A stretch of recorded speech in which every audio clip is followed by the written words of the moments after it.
Hey everybody, and welcome to the Appalachian Brewing Company podcast. It's Mike Parker, Artie, Tafoya, the Brewmaster, joining you here from the third floor studios at the headquarters of Appalachian Brewing Company in Harrisburg, Pennsylvania. Artie, how's it going? Good, Mike.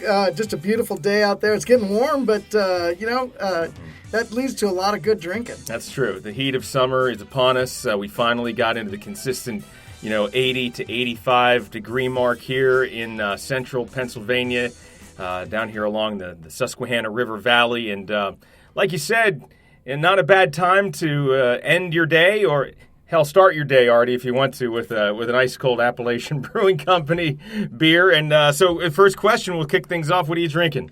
I got the hop offering today, Mike, and it's I just sort of fallen in love with this beer. It's our Session IPA, really nice, crisp, easy drinking. I can have a few of them in an evening and sort of sit back and enjoy it. Good end of the day beer, and for me, it's a great time of year because I am a fan of wheat beers. You guys have a grapefruit Hefeweizen on tap right now, one of the summer seasonals here at ABC, and I take a little sip here, and it's not my first sip, just so you know, so I can speak. It's really good. The grapefruit is very pronounced, yet you still get that signature, heavy yeast that what everybody sort of describes, that sweet, almost bananas, like clove, flavor that the yeast creates in a Hefe. And about this beer, this is perfect, but this actually started off, and you guys had the 20th anniversary of the company last year, and you brewed a special 2 years ago, 20th anniversary Imperial Grapefruit Hefe, and that was popular, and this sort of came out of that one. Yeah, you bet. The Imperial was a great beer, but it was strong, and you get that strong beer going into summer, and people were pounding a couple down and found themselves a little on the edge there. So what happened was we took it and moved it down to a base Hefe strength, sort of rindy grapefruit flavor, along with the banana clove of the Hefe. Tastes great. Yeah, it really comes through. And I actually had bought a case of the Imperial in bottles because I was such a fan of it, and it was kind of a cool beer to have in the fridge because it was a conversation starter.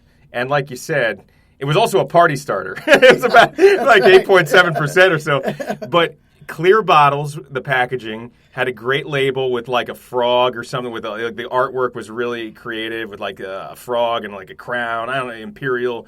It had, the yeast settled at the bottom of, as in many beers. But it being in a clear bottle and being a production beer that you guys ran specially, it was kind of cool to teach people about the science of beer, what makes a craft beer. And I would, this is the yeast. This is this is essentially the sediment of what gets left over in an unfiltered style beer. So I think it's a perfect transition to talk about something we left off with in our pilot episode: ingredients. Ingredients to beer is so important, and we start with really, I guess there's 5. Great water. Right? Great water, yeah. The DeHart Dam provides Harrisburg with excellent brewing water. It comes out of the tap right at about 7 pH, which makes it a little easier to make a beer. Being a lower pH product, it makes it easier. And some municipalities you'll see the water come out as high as 9 pH, which makes it a little harder to make a beer that is, that needs to be around 4. We're very lucky to have the water that we have here, and that's provided to us in this area. So you start with great water. It's less work. It's a more pure product coming into the brewery. And then with the addition of the other ingredients, and we talk about the things that are so much impacted by the weather that we experience around the world, the availability of products such as hops, such as grain, and then, of course, different strains of yeast that need to be maintained in different, temperatures and cultured to continue for consistency. So let's go back. Let's talk about the stuff that grows in the fields, Artie. How has the sourcing of the grains that you use in producing Appalachian Brewing Company beers over the years, how has that process changed? It hasn't changed a whole lot, which is great. Many of the maltsters that are out of Europe, in Germany, and all over England and those types of places, they're still providing great malt to the U.S. market. And they're thriving in a lot of cases because of that. A lot more breweries in the United States now that can take the time and effort to buy a little bit more expensive malt. Because, for us, it's not about the cheapest malt we can find, 6-row malt or using adjuncts and other things to create sugar for us, but it's more about using quality so that we have a quality flavored product. That's the most important thing for us. And so buying it from those maltsters, in many cases direct, but also we buy it from wholesalers that rep malting companies, and we're getting bag after bag of great malt. It's awesome to use, and quality and the consistency have also been great over the years as well. Okay, so that's something that you brought up. You mentioned the word sugar. Okay, so we're getting back to that idea that creating a beer takes a recipe, and every beer has a different recipe. In order to achieve alcohol in a beer, which is what's going to end up making it beer, is you've got to have yeast interact with sugar, and the result is alcohol. That's so right. Different sugars, different yeast, they combine. Let's talk about staying with the grain portion of it, but the different types of grain, like I hear about a wheat beer. You get a rye beer. Other beers are brewed, the ones we see on the big commercials with rice and other cheaper ingredients like corn and things like that. Things that sugar can be derived from is what we start with beer. Wheat beers are sort of obvious. But where else do we go with like a Hoppy Trails IPA? What's the base? Most all the beers are 2-row malt based, okay? Rows of grain growing up the stalk, right? They're stripped from the stalk, and every grain that we use in certain situations goes to a malting house where they germinate the malt slightly, which creates a little tiny packet starch in the middle of that grain. And that starch then allows the brewer to convert that starch into sugar. I don't know if you remember back in high school or in college, Mike, but that starch is a long chain of sugars. We're going to go in and break that up, and that gives us that sugar that we need for fermentation. So it's all sort of a big recipe, and it's complex, because when I think of what the recipe is for a wheat beer, I think, you go and grab a bale of wheat out of the field and you just do it, but it seems like it's more complex than that. So everything is either malted or unmalted, right? And yeah. We can either use malted wheat, or we can use unmalted wheat in the beer. But in most cases, you're going to use mostly malted because you want that sugar from the malting process, right? But we can also use oats, rye, different types of barleys. In cream ales, we're using a little more maybe corn, which we wouldn't necessarily do because it sort of has a little bit of a bad rep to it, because people talk about corn and adjuncts being used in major manufacturing beers, right? Mm-hmm. So sometimes we would always sort of shy away from them. But now with some of the new lagers that are coming out and some of the different things, the cream ales and those types of things, we're using those types of grains. And you know what? It's great. Yeah, using the right way, capitalize on the different flavors that those type of grains can produce, and it makes a lot of sense. All right, some different beers that are coming out these days are using a variety of yeasts. You hear the weird story about the guy who found some gross strand of yeast in his beard or something, and he created used it to bring the sugars out in the recipe of the beer. But so let's talk about yeast, because yeast is a biggie. Yeast is a living organism that is our best friend, because yeast produces alcohol, and we like to have a little bit of alcohol in our beer. You bet. In most cases, yeast was always a regional cells that traveled through the air, and they would inoculate the beers.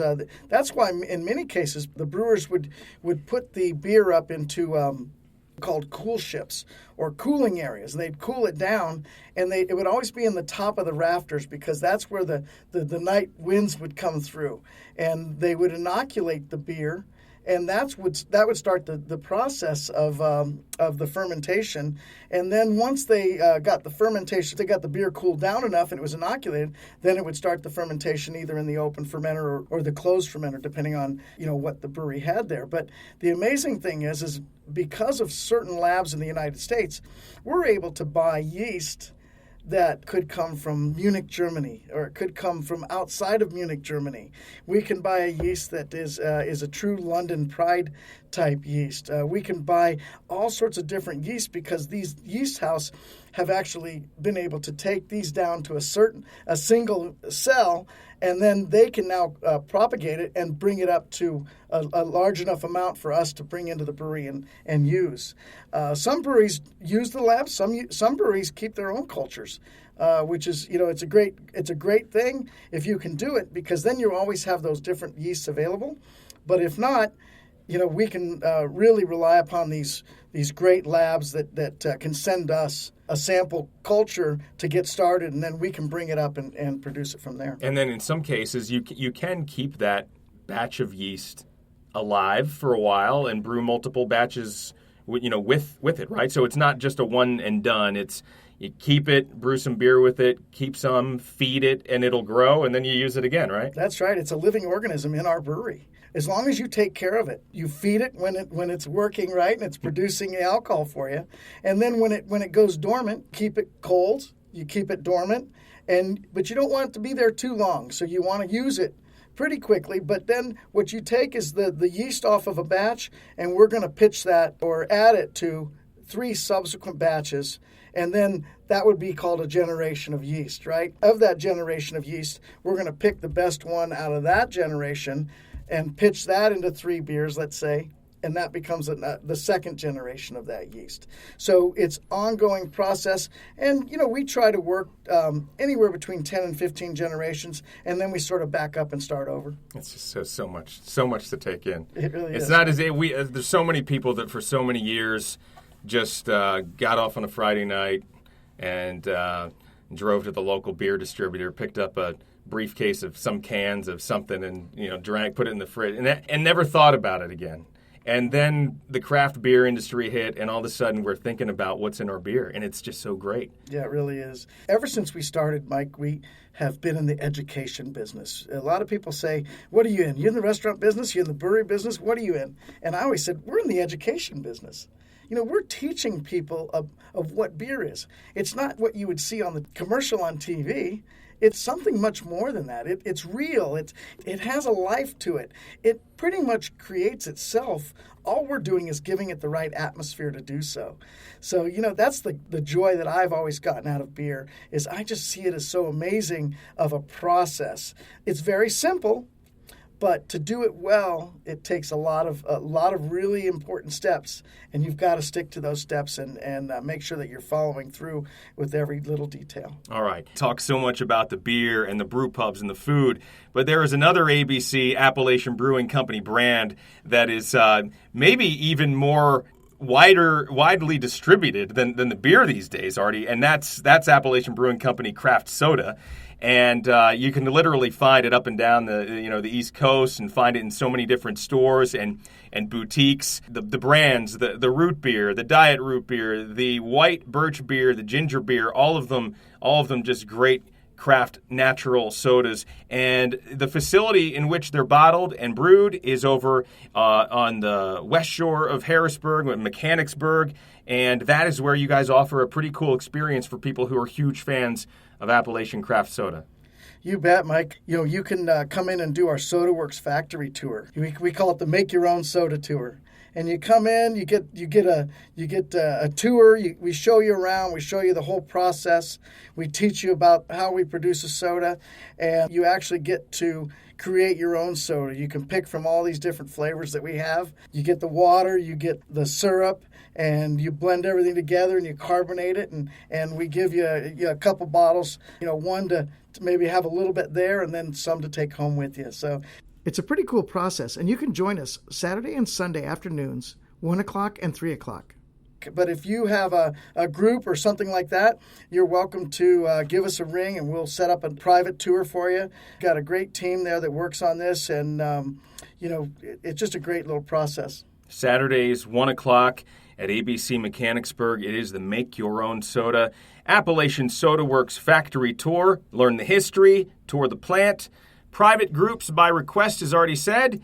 All right, Artie, so we talked about the grain and the yeast, but now, well, for many people, the star of the show, I'd say the fresh ingredient, as far as a lot of people are concerned, that sharp, that really flavorful profile that everybody loves in an IPA is the hops. The hops, the star of the show in the IPA, but also so vital in the beer-making process. So let's start with it. What is hops? Where does it come from? Where do we source it here at Appalachian? Well, hops they grow on a vine. They're part of the cannabis family. Unlike cannabis, which grows on a tree, they grow on a vine, usually about 16 feet up. And if you ever see a hop farm, you'll see a lot of poles with wires strung between the poles and then small ropes hanging down, which the actual hops will climb up the ropes.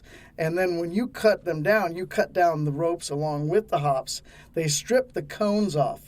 So there's these buds, they're cones, and that's really what we're looking for. We're looking for that little cone because that cone has all sorts of good yumminess to it, right? Mm-hmm. It's got bitterness to it. Little glands that impart bitterness into beer. It's got flavors and aromas that come out of the hop leaves themselves.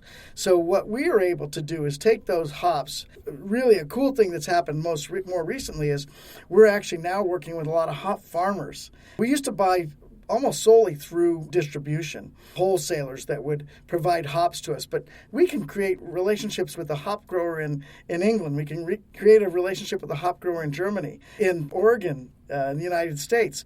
And they can actually grow specific hops for us, which is really cool. And now we're buying it on that side of the market, which is great as well. So when we look at those hops and we add them in, the more hops you add, the more bitter the beer's going to be. One thing that's changed more than anything is we used to always look at international bittering units as being a representative of how hoppy a beer was. And that's right? When you look at a label of a beer, there's a couple of things there. There's ABV, Mm-hmm. that's alcohol by volume. That's right. And then you're also going to get IBUs. So that's international bittering units, and that's measuring basically the effect or the amount of hops in there. So if it's a higher number, that means it's hoppier, more bitter. Yeah, that's right. And every hop has its alpha acid rating. So we look at that rating, we can put it into a formula, and that formula allows us to determine theoretical bitterness of the beer's going to be. What's changed so much is we used to try to get 80 IBUs, 90 IBUs, 100 IBUs, and we were making them hoppier. But what's happened more recently is everybody's adding the hops at the very end. So the only way that you get bitterness out of hops is to boil it. That bitterness comes out through the boil. But now there's so many aromatic hop varieties that are being produced that if we add them in the very end, they don't give you a lot of bitterness, but they sure give you some really cool citrus and different spicy and all sorts of different type of flavors that we can now add into beers. And these IPAs that you see now, each one of them has a very distinct, not only bitterness to it, because you still have some bittering hops in there, but more so. Now it's on the much lower level, but all the hop is in the aroma and flavor now. So the name India Pale Ale, it comes from, my history is not that great, Artie, but it came from somebody taking a big, long trip across the ocean from India or something, and yeah, that's right. I think it was military guys or something. Again, people, you can kill me on this if you want to. Just email Artie and say. But the long story short is hops became an agent for preserving the beer as they made this long journey across the ocean. So when they got there, they still had something they could drink, and the idea was we were going to load it up with these hops.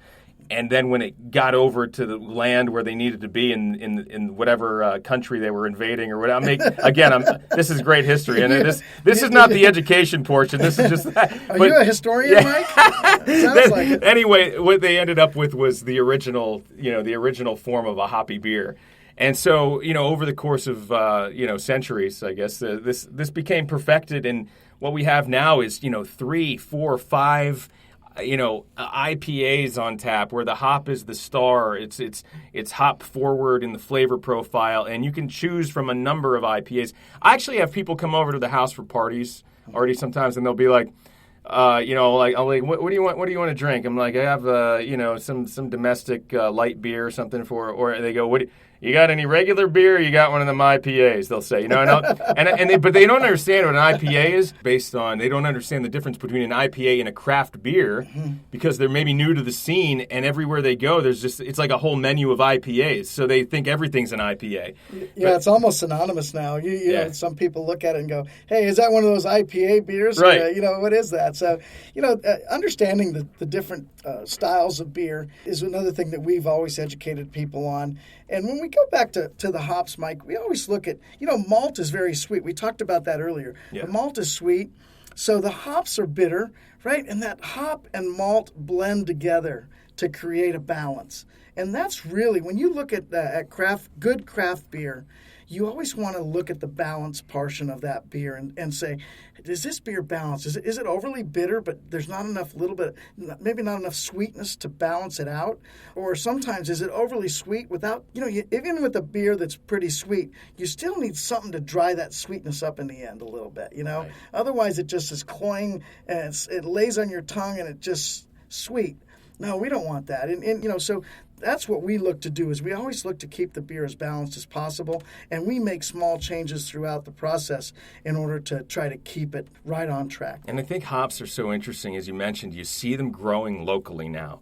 People may not have the vast plantation or meadow space that they would have over in Germany or places where they've been growing them and making a living off of for hundreds of years. However, if someone's got 10 acres, 20 acres, and they can dedicate some of that space to a crop, hops wasn't really an option, 10 years ago, but it's an option now because they know at least once a year when they harvest that hop product that they're going to be able to sell it fresh to somebody at a brewery. And no different, ABC has local relationships along with those, international relationships or the ones out on the West Coast here of the U.S. Let's talk about that. So you've met up with some local hop farmers and the process of those hops being delivered same day, most cases to the brewery. It's kind of exciting to put that fresh product right into the beer. Yeah, actually, our fresh hop pale ale, we make a pale ale with that. Is a great beer. The hops when they come out of the field have a much different feel and flavor to them than they would have if they're dried and some of the moisture's taken out of them. So we try to use those fresh hops right out of the field. They're a little more expensive because they're much heavier, right? They still have the water in them, and you still pay by the pound, but that's okay because we're supporting those local farmers that are these guys work their tails off. Mm-hmm. It is not an easy product to grow. It's not an easy product to keep away from different molds and fungus and pests, and it's an even harder product to package and process. You really need to have the right machine to pull all the vines down. You need a machine to pull cones off. You need a machine to dry them, grind them up, pelletize them, so that a regular brewery could use that. We always take that for granted because we call and order boxes of hops and they come pelletized, and we're tossing into beer, and you don't think about all the process that happens prior to that, the horticulture that goes into it and everything else. But we're so lucky to have the types of products that we have and the availability now in the marketplace. We can get anything we want just about at any time to make a great beer. And I like that you mentioned that because part of the brewery atmosphere of brewing a lot of beer and having to keep those recipes consistent is about how do I measure this product? If you used fresh hops all the time with the water still in them right off the vine, and they were so, first of all, it would be cost prohibitive because it would be so expensive. You could only brew beer about 1 month out of the year when they're actually harvested. That's right. So you've got to get them. They've got to be processed in a way, though, that is still natural. So there's a couple of ways that hops arrive at a brewery. Number one, we talked about that seasonal special opportunity that you might get with the fresh hops, where they're still fresh, just like you'd pick them from a garden, a strawberry from your own garden, bring it into the house. It's it's juicy and everything and voluptuous and great. And it sits there on the windowsill for a day or two before it starts drying out. But then you've also got a dried whole leaf version, right? Or maybe like a press it to save some space, but then it's dried. But then more commonly, what I would look at as almost looks like pet food. Okay, the same way that you would buy a bag of like not dog food or cat food, but like if you ever had a gerbil and Sure. it comes in those little pellets and they look like. Or another thing is if you've got a wood stove at home, a wood pellet, Yeah, burning you bet. stove. Same process. They look like a wood pellet except it's green and it's softer. It's softer and it comes in. That's how they dry this mass quantity of hops. They crush them and grind them down into almost like a powder, keeping some of that structure of the actual plant. But then it gets pressed into a pellet, and that allows the breweries like yourselves to take a scoop, put it on a scale, and measure it consistently. We need so many pounds of this one, and when you can measure it with that poundage, that comes in a pelletized form, it's consistent and keeps the beer tasting good. Yeah, you bet. And, we used to use a lot of whole hops in the past, but more so now pellets. The problem with whole hops is they're very leafy, and they'll plug up anything that you put them in. So if you throw in a bunch of whole leaf hops and you try to pull it out of a small drain, it'll just plug it up right away. So the pelletized hops really help us a lot because they can actually move with the liquid a lot better than the whole hops will. A quick story, and we visited a hop farm in Poland, and they had their own manufacturing or processing portion. They told us they used to have something called Yellowman. I don't know if you ever heard the story, but the whole hops, the way they would pack them into burlap bags is these guys would actually drop with their feet and push down on the hops. And then they'd climb back up, they'd throw more in there, and they'd jump back down, and they'd stomp them in, and then they'd climb back out and jump back in. Well, because those glands that I talked about earlier in the hops are yellow, they'd come out and they'd be totally yellow because they were jumping in the hops, right? So it's an interesting story that I heard. You don't hear about it very often, but it's something that you go to these manufacturing plant tours, and you always find something cool that you find out in the history of hops. But now it's all processed and pressed, of course, mechanically. But that sure is a lot of fun to hear about how, they came up with a solution for pressing them into the bales. When you store the bales, you can have a box of pelletized hops, and it's, this smaller box, and it'll fit, on a shelf easily. That same amount of hops, if it was whole hop, would be a bale the size of similar to the size of a small hay bale. Yeah. Right. So, that also helps us along too, because it keeps it fresher because it's held away from oxygen. The pressed whole hops will have still some oxygen in there. You can try to get some of it out, but mostly it has it in there. So it oxidizes a little bit. The hops in the middle may be a little bit better because they don't have as much oxygen hitting them.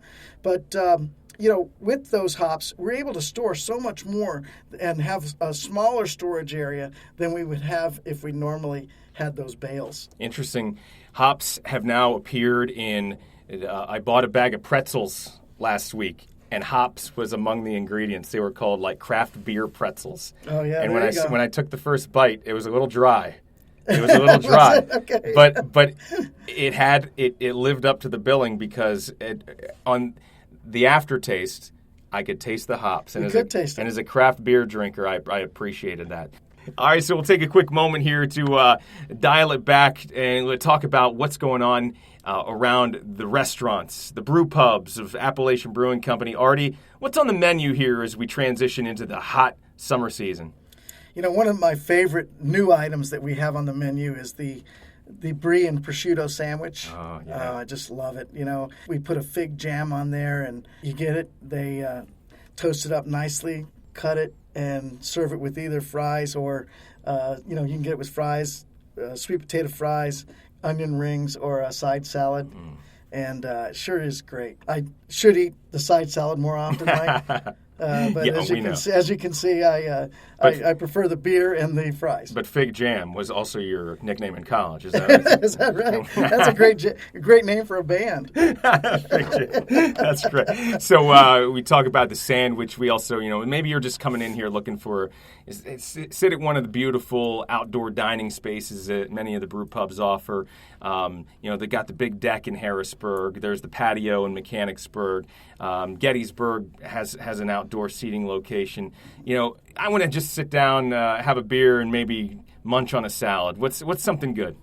I always go back to the old nutty fruity salad, with the hoppy poppy dressing. Oh, yeah. Not that we don't really rhyme a lot here at the brewery, but the nutty fruity with the hoppy poppy, that's one that you can go to every time, and it's got the walnuts and the craisins on that salad, and just balsamic. Balsamic, yeah, you can do the balsamic on there. Yeah, that's good too. Speaking my language. Yeah, no doubt. So those are two of the ones that I've been enjoying mostly now that it's getting hotter out. All right, come in, grab a bite, grab a beer, grab a craft soda. Harkens back to the local feel. You say it all the time here at ABC. Drink local, support local.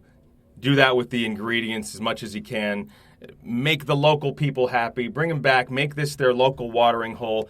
And make it a place that you can check out whenever you're in town. For more information on Appalachian Brewing Company at all times, to send Artie a question we might answer here on the podcast, just go to abcbrew.com. Artie, I think we'll wrap it up. This is officially our first episode because, honestly, the last one was more of a pilot. Yeah, Mike, it's amazing. When I first thought about doing this, I was worried, oh gosh, how are we going to come up with 10 minutes worth of information?